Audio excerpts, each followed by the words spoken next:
Goddag alle sammen, mit navn er Simon, og i dag vil jeg guide dig igennem, hvordan man bruger badmintonpeople.dk. I dag skal vi kigge lidt nærmere på, hvordan man tilmelder sig som spiller, og hvordan man tilmelder sig i turneringer. Okay, så det første du skal er at gå ind på badmintonpeople.dk.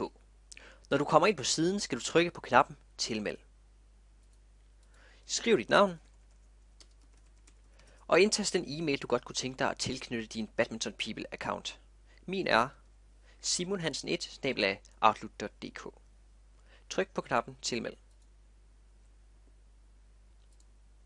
Når du har tilmeldt dig på Badminton Peoples hjemmeside, skal du åbne den mail op, du brugte.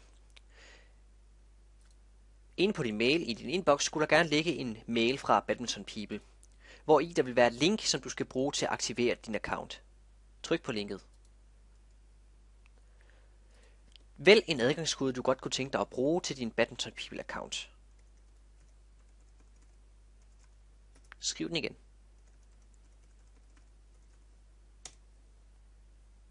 Tryk på gem.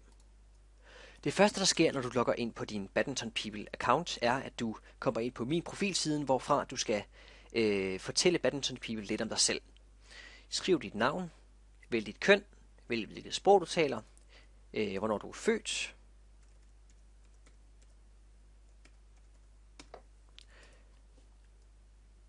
hvilken gade du bor på,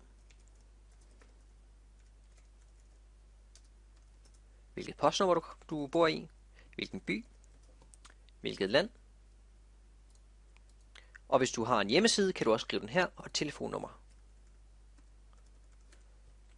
Herfra skal du trykke gem. Andre informationer er i det her tilfælde irrelevant, men der er også muligheder for at vælge et profilbillede, præsentere dig selv med nogle få linjer, eller hvis du gerne vil være træner, kan du også skrive lidt om dig selv her, så du måske kan blive ansat i en klub. Når du er færdig med at skrive dine informationer, tryk gem. Nu har du oprettet dig på badmintonpeople.dk, men du er ikke færdig endnu. Du mangler at oprette din spillerprofil. Tryk på Min spillerprofil i venstre side. Herfra skal du trykke Opret ny spiller, og informationerne skulle allerede være her, så tryk bare næste. Herfra skal du acceptere eller bekræfte, at din fødselsdato er korrekt. Tryk på næste. Og her skal du undersøge, om du allerede er oprettet som spiller en gang. Hvis du er det, skulle du gerne poppe frem på denne her lille boks her, eller i den her lille boks her. Hvis ikke det er tilfældet, skal du bekræfte, at spilleren ikke allerede er oprettet, og tryk næste. Her skal du så vælge, hvilken klub du kommer fra. Jeg kommer fra TST.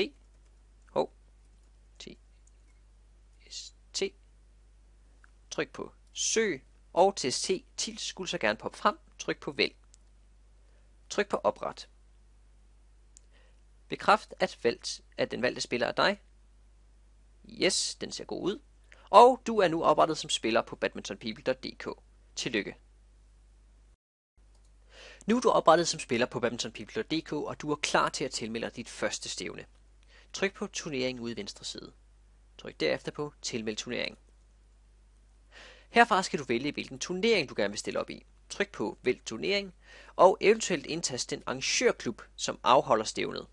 Jeg ved, at det stævne, jeg gerne vil til, det er TST, der afholder det, så jeg skriver TST, og TST TIL skulle gerne poppe frem som arrangørklub, så jeg vælger den. Tryk på Søg. Jeg kan se, at TST i øjeblikket afholder et stævne den 14.3.2015, og jeg ved, at det er det stævne, jeg gerne vil stille op i. Jeg vælger den. Nu skal jeg så vælge, hvilken årgang og hvilken række, jeg gerne vil stille op i. Jeg ved, at jeg spiller U19A, men hvis du ikke er helt sikker på det, kan du spørge dine forældre eller din badmintontræner, så du kan være helt sikker på, hvilken række du skal stille op i. Jeg vælger U19A. Så skal jeg vælge, hvilken kategori, jeg gerne vil stille op i. Man kan godt stille op i flere, men jeg kunne godt tænke mig først og fremmest bare stille op i herresingle. Så jeg vælger herresingle. Din spillerprofil skulle allerede gerne stå her, da det var det, vi gjorde i sidste trin, så den skulle gerne være her automatisk. Hvis du vil betale nu, hvilket er en god idé, kan du tikke betal nu. Og nu skal du så bare trykke tilføj.